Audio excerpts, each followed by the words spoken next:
Yes, guys, what is going on? Welcome back to another episode of the Adapt Performance podcast. So, I am going it alone. I am on my own. It is another solo podcast. All right. So, in today's one, I'm going to be answering some of the questions that I got from Instagram. Okay.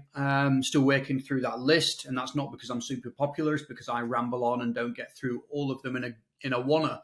So, I'm going to be pretty on it with these. I think I've got 4 written down that I think will be cool to go through. And I think these are probably discussions for people as well. Like, I'd love to hear people's perspective on this, because mine definitely isn't the right answer. But first one is, what's my thoughts on the toxic dominance of bodybuilding style training in commercial gyms?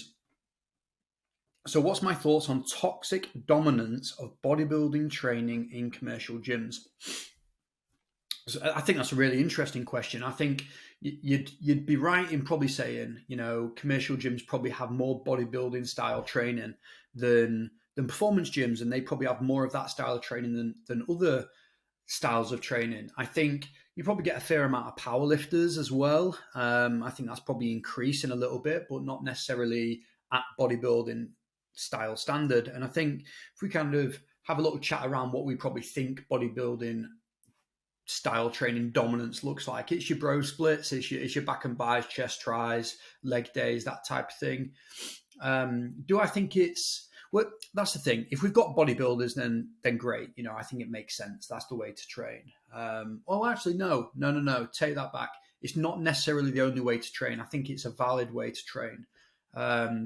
If I was training a bodybuilder, would I do a bro split? It depends. Okay, potentially I'd do a push-pull legs. So you're hitting each body part twice a week, potentially even 3 times a week, depending on how you split it up in terms of the intensity and the volume and how good the recovery is.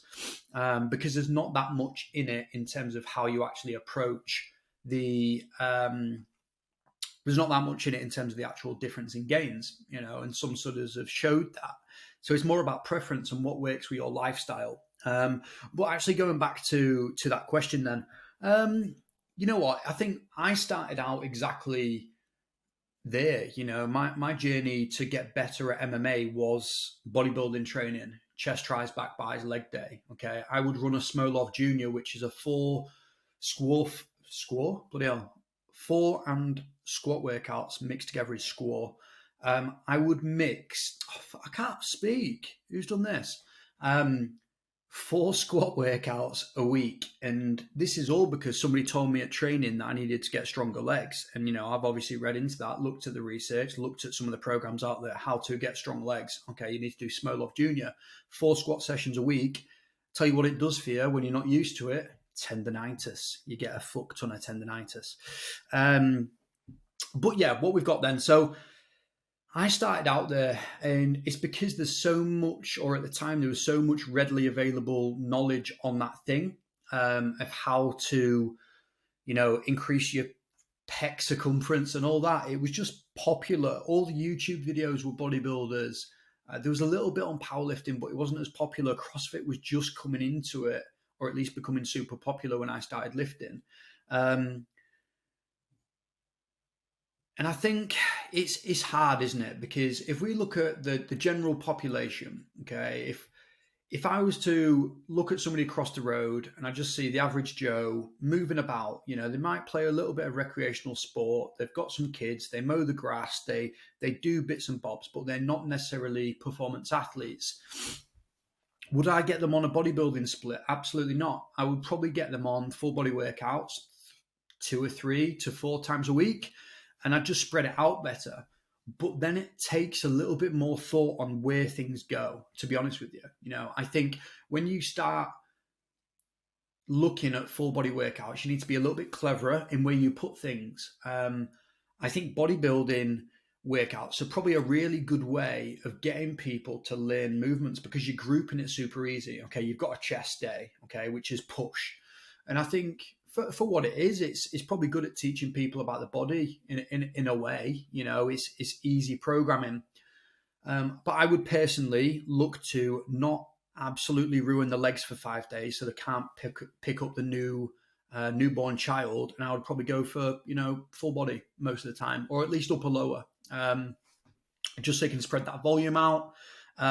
Because a lot of people probably do want to look a little bit bigger and look a little bit leaner and take care of some aesthetics, and generally just feel healthier. So it's a way of going about it, but not the only way. In terms of going back to the original question then of toxic dominance, I think that's probably something to think about, like the toxic nature of it. Okay. And I guess toxic for me is probably not toxic for somebody else. I'm not buzzing about, the vibe of taking your top off in the middle of a gym and the posing side, but that is the sport of bodybuilding probably.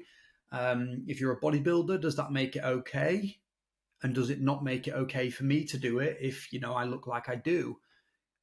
I don't know. It's a tricky one. I think things are changing. I think that's where CrossFit is actually doing a really good service. And I think it's giving people a different way to train, which potentially just improves how well they move. It gives them more variety in their training, and yeah, you're going to have a little bit of you're going to have sessions with CrossFit where it's stupid, where you're doing, I don't know, a mile of lunges into some snatches or whatever, and you're going to feel pretty shit for a few days. And that's more of the exception. And the hero workouts and Murph and that type of thing, they're meant to be really, really fucking hard. That's going to hurt you. But I think on the whole, I would say that CrossFit is almost a better way of training than bodybuilding for a lot of general pop, providing they get coached well, providing they get things suitably regressed and progressed, based on their current standard. That'd be my thoughts. I say, yeah, it's hard. I think that's probably where I stand with it. I think there's better ways. I think it's probably just important for me that people move and enjoy lifting weights. I think that's probably the most important thing for me. The fact that they are doing stuff. Yeah. Stuff is good. We like stuff. You can do too much stuff, but stuff is good. Okay. I'm going to take a drink because I ate a flapjack before this. I've got a little bit of oat or something stuck in my throat. Always good. Okay, so next question then is force plate or velocity-based training. What are my core metrics, and what do you think is fluff? Good question. So in terms of force plates, I don't have the greatest experience with force plates, I'm honest with you. I did them for my dissertation, my master's dissertation, where I compared 3 different styles of trap bar. So a touch and go trap bar deadlift, 6 reps, pause rep, so just letting the weight settle into the ground, deadlift 6 reps, and then clusters. So we did 2 plus 2 plus 2 with 20 seconds rest in between. We used force plate and we used GymAware on that. So we got, a good variety of data. That's probably the most experience I've actually had with force plates. So I can't really comment on that. There's no core metrics I would really look for. But VBT, I have a lot more experience in. Okay, so velocity-based training, for me, I think it goes as simple as, okay, if you are doing a strength-based lift, you're going to look at mean velocity. Okay, so look at the mean velocity, so the average over the full concentric. And then if you are doing a power type lift, okay, so something explosive, not a power lift like a bench squat or deadlift, something that is really ballistic in nature and explosive, so jumps, throws, that type of thing, you're going to look for peak velocity, okay? And I think it is as simple as that. I think those 2 things would what I would be looking at. I think the peak velocity is going to be much more sensitive to change. You're going to get good reps, you're going to get bad reps. The mean velocity, you're going to be able to save it in certain areas. Okay, you're going to be able to basically grind out a good average sometimes if you have a shit start. So yeah, for me, I think that's as complicated as it goes. And I don't use a lot of VBT anymore, and I think I'm stepping away from the use of technology in my current settings a lot more because I'm working with some bigger groups and we don't have the equipment available to actually service everybody properly. I think I've had a few occasions where I've fully spat a dummy out, because technology, this is so, I don't know if anybody's into Black Mirror, right? But this is like a Black Mirror thought, but technology is obviously taking over the world, okay? It's conquering it, okay? And we become so reliant on technology and our phones and, little things which make our life easier, that when those things are taken away, it's like, what the fuck do I do? Like, it's ruined things, and I don't know if your phone's ever died halfway through a day and you can't get to a charger, it's like, fuck, I am lost. I am not even existing on this earth anymore. And that's the reality. Or at least that was my reality when it happened last week. I was just like, shit. But obviously I do run an online business and I am on my phone a little bit more. In terms of that then, so I just stopped using it. I just stopped using it as much because I had it die a few times and it was just like, it's really embarrassing. It ruins your session flow a little bit. You just have to be reactive. So I've just found better ways of structuring sessions without it, because it just works a little bit better. I have used it a fair bit with individual clients, and it is as simple as what I just said before. Mean velocity for strength lifts, peak velocity is what I will use for power or explosive lifts.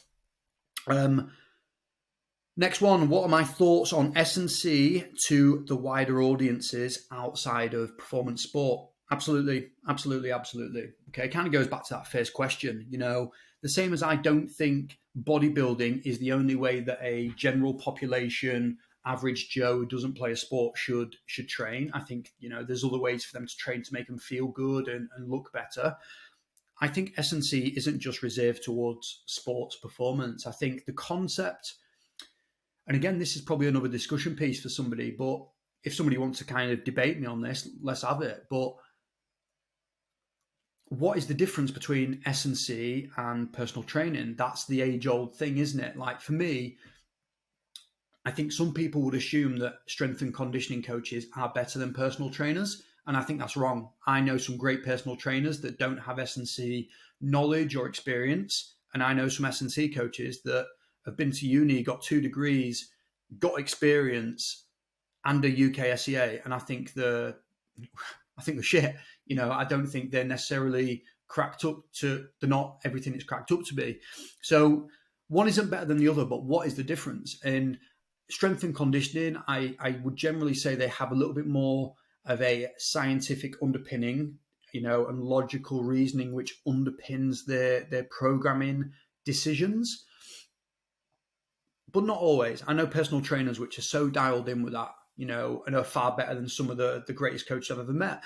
So yeah, I think the difference between S&C and PT is super, super hard, and I think people will be like, S&C is more for athletic populations. Yeah, potentially. I know that's the UKSCA's definition is, there's like a paragraph where they speak about that. And I don't necessarily know if I agree. But yeah, that's kind of where we're at with that one. I do think I have general population people that I train, okay, and I use an S&C approach. I look at like a needs analysis. Okay, what are we actually trying to get out of this? How are we working towards it? Potentially the tools we use are going to be a little bit more regressed because potentially they don't have the same movement proficiency. Their understanding of sports science and exercise may be a little bit different, but it doesn't mean that we can't build that and increase it. Yeah, I think that's the way it's changing. I think it is going in that direction. I think PTs are getting better at understanding movement and picking those things up. And I think social media and the internet is a good way of going about it. I don't think PT courses are necessarily getting any better, but I think the real world experience out there is kind of leading them down different rabbit holes of different movement training systems and that type of thing. But yeah, I think it goes back to that first point. I think CrossFit and good movement and getting somebody out of breath and some power exercises and moving in really dynamic ways is a really good way of going about training the human body. And it's not just reserved for athletes. I think we need to cast that net a little bit further. Yeah, that's all I've got for you with that one. I do think it's changing. I think it is going better. I know when I went back home, I was speaking to one of my friends back home in Grimsby, speaking to one of my friends, and he was chatting about this. He was like, we had an S&C coach go into his kid's school. And I'm like, that is sick. That is, if that can happen in Grimsby, which is, it doesn't necessarily have, a huge sporting excellence vibe to it, then that's got to be a good sign. Yeah. Okay, next one is switching off as a remote coach. And I think this is a really good one, actually, because if I kind of give my take on this. So I left Warwick, my previous role before I started up Adapt. I left it due to a lot of reasons, but one of them was burnout. You know, I felt like my workload was too high for the money I was getting paid, for the support I was getting, and the system seemed broken. And I could never switch off. I was in a constant state of overwhelm and overdrive and thoughts and all that stuff, you know. So I could never switch off. Even on weekends, I'm not switching off. I'm always thinking about shit. What's that to-do list? Is it grown? Is it going to go wrong? And you could easily kind of find yourself in that situation working remotely because your phone and your computer is the gateway to everybody else accessing you. And that's not great. You know, that's not a great thing if you don't have those boundaries in place. My boundaries, as far as online coaching goes, is 7 a.m. until 7 p.m. That is when I will reply on a weekday. Okay, so 7 till 7, that is when I will reply on a weekday. Contact me outside of those times if you want to send the message, just so it's out of your head, and you know you want to send over the videos from the session you just did, so I can give you some feedback when I'm on it. That's absolutely cool, perfectly fine with that. But I will try not to reply. And that's the funny thing, the fact that I said try, you know, and I definitely don't always do it. Sometimes for peace of mind for myself, rather than just letting, you know, messages build up and I'm cooking tea, I might just fire off a few, yep, good, you know, we need to change this, injury info, whatever it is. Yeah, so I think it's boundaries. It's ultimately setting boundaries and being really clear on that. I don't work weekends most of the time. You know, I will occasionally work a weekend if I need to. But yeah, switching off is difficult. And you know, some of the things that I've kind of spoke about this before. Mindfulness. I absolutely love mindfulness. I think just that concept of being present. Okay, so if you haven't looked at mindfulness, it's not just the Calm and the Headspace apps. I know they're definitely geared towards reducing anxiety and those things. And mindfulness does do that, and studies do show that it does reduce anxiety, improves focus, improves general feelings of well-being and happiness and all that. It does do those things. But for me, what it allowed me to do was just be present. Okay, it just gave me a way of being like, boom, we're hitting a full stop on the working day. Okay, and now it's about me time. Okay, it's me. I'm going in the gym. I'm doing things with the family, whatever it is. So that was a big one. I do mindfulness probably 3 times a week. Okay, and even though I don't do it every day, I do think there is a positive effect across my whole week. And I love it. I absolutely love it. And if somebody's interested in mindfulness, give us a shout, because I will send you over. I will send you over the series of YouTube videos that I've been working through. They just guide you through different meditation practices and that type of thing. And you know what? As much as I may rag on Warwick a little bit, some of the things they did do was they gave us some free staff tokens to use on different courses. Things like you could learn how to swim, play squash. And I did a 10-week course on mindfulness and cultivating awareness, it was called, and it was sick. It was quality. The downside is I had to do that course at like 7 p.m. after a long day, off the back of a few long days. So by the time we started meditating, I was gone. I was straight asleep. And that's not great for mindfulness. You want to be awake. You want to be aware. You want to be actually feeling what's going on. So yeah, that's one thing I think about. The other thing is I could never get along with this, but I did try it, having a work phone. Okay, having a work phone, having a personal phone. Kevin Hart, I think what was he on? He was on the Joe Rogan podcast, and he was saying about he's a little bit of a workhorse, but when he gets home, he puts his phone in a drawer upstairs. Okay, then it's there. Okay, you're actually going to have to go and make the effort to grab that phone to check it, and that's pretty good because the phones are glued to us. It's super easy to just get lost. Okay, that mindless scrolling, you just keep going. And then you'll see a message, then you can't think, you're thinking of a reply, you want to do this.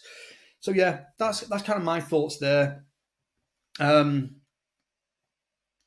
to be honest with you, when I compare where I'm at the moment, so if I compare me working for myself and running the business to working at Warwick, I'm way less stressed. 100%, way less stressed. I have a clear, focused mind. And I know people say, oh, when you're self employed, oh, you're never going to be able to switch off. And I'm like, yeah, to an extent, but it means something. You know, if you've got equal stress in both things and you've got more value in one, that's fine. And that's kind of where I'm at with it. You know, I think I value what I do and I like it.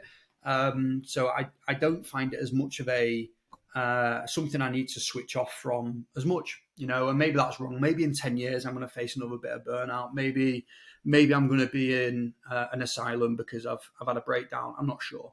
But yeah, that's some of my thoughts there. And if anybody's got any others, feel free to kind of let me know and I'll kind of share those out. Okay, I've got one more. So using rate of perceived exertion, so RPE, or reps in reserve, RIR, that's a mouthful, for max strength. Okay, so when we think about these auto-regulation tools, essentially we're trying to give a little bit more validity to going by how you feel and meeting you where you are at on any given day. Okay, and if we look at percentage-based programming, which is, I guess, is it the gold standard? Not really, but it's very like 100% is your 1 rep max, and then as the percentage decreases, your weight the reps you can do go up.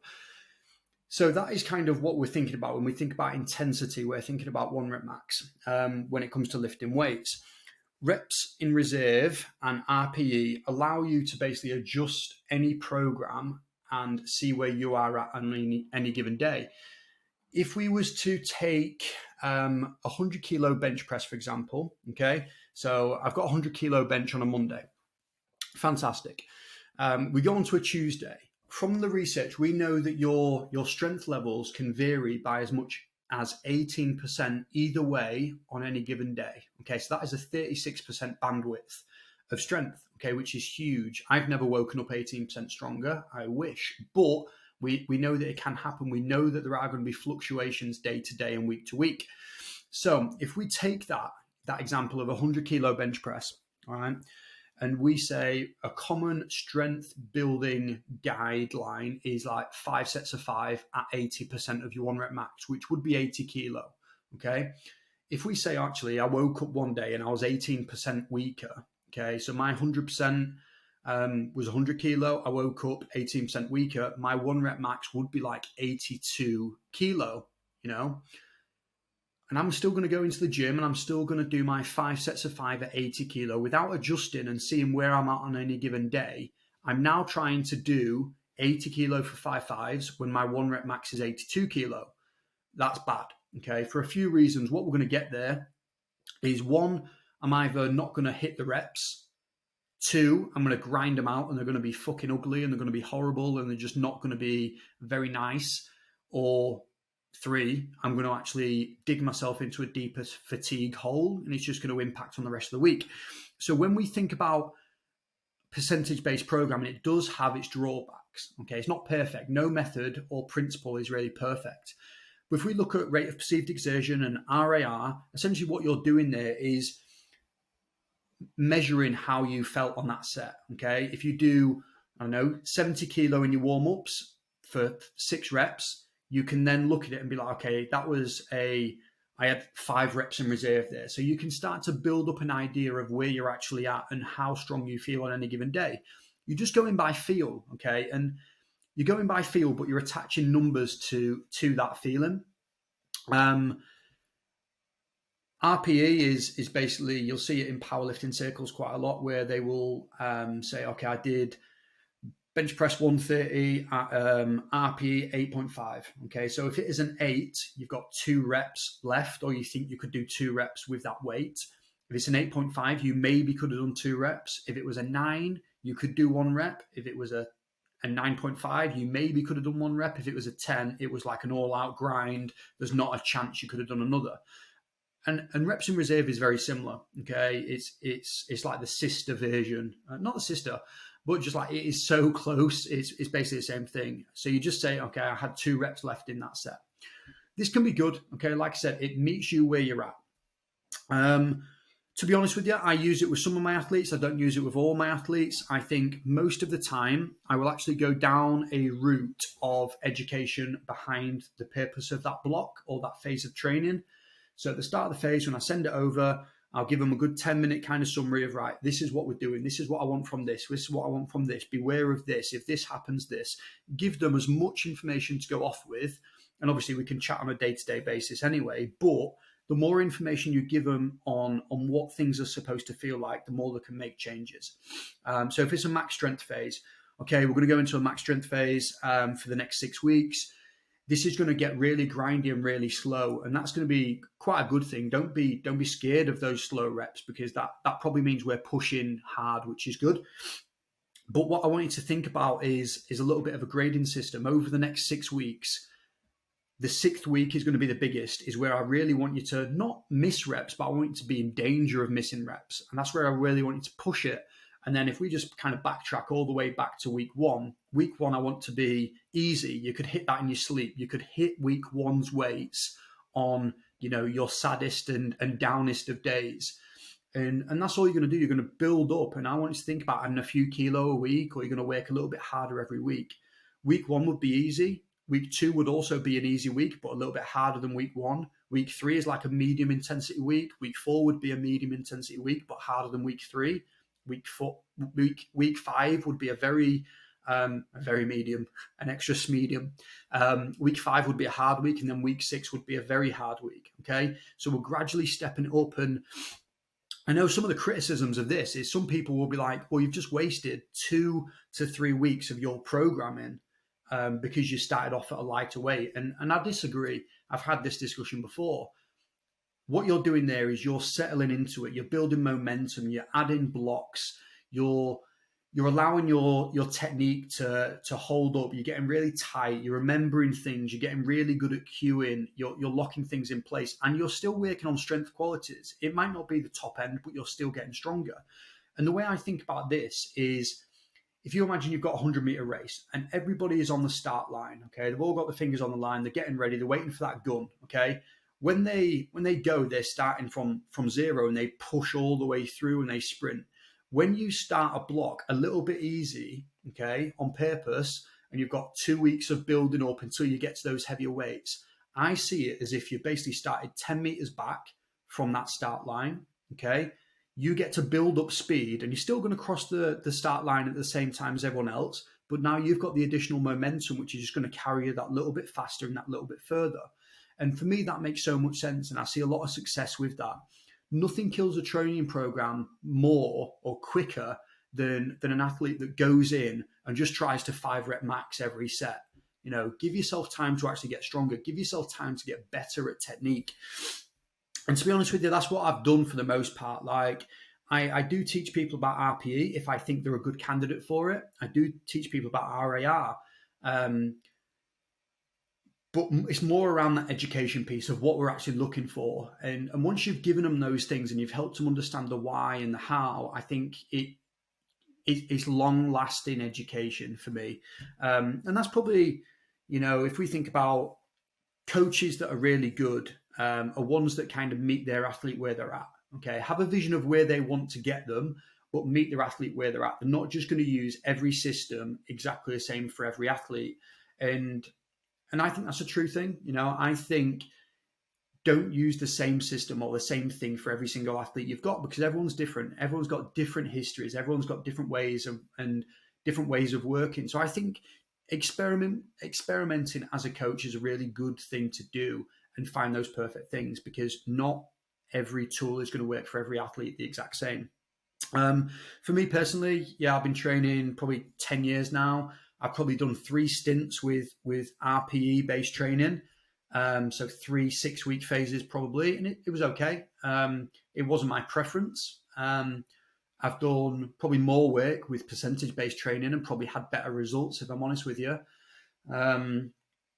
But majority of the time I just go with a simple, if you feel good today, push it today. If you feel bad today, pull back a little bit. And the way you pull back might be you do less sets. It might be you do less weight, but you do the same sets. The kind of the traditional deload sessions.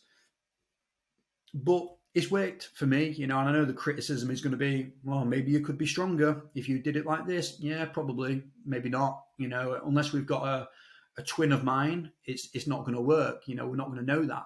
Side note, my mum always says this. She says I look like Anthony McPartlin, so that's Ant from Ant and Dec. Um, I disagree. Well, I've got more of a beard. He came out of rehab with a beard, so he looks a little bit similar, but I coined this look first. Anyway, so we're not going to be able to get that information. You know, we've got some training studies where you've got, you know, control studies, two similar groups, and you put them on different training programs and see what comes out of it. But to be honest with you, I just think a slow, gradual build up, start with week one, nice and easy, gradually add 1.25 kilo, take the minimum gains, and then just keep pushing until the wheels fall off it, until you can no longer hit the sets and the reps anymore. Generally, how I go about it for maximum strength. Okay. Obviously, I don't need to manage playing a sport with this. I don't need to manage training fixtures or anything like that. I'm just a gym goer. When I work with athletes, it's a little bit different, but I know the question that was posed to me here is from another coach, you know, so it's probably just trying to chase that max strength.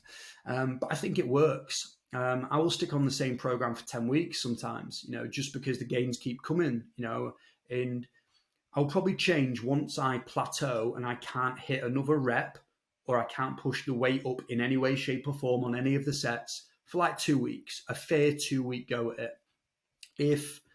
If I have a bad night's sleep or I didn't eat much the day before and I plateau, I'll take that one with a pinch of salt and might not count it towards my 2.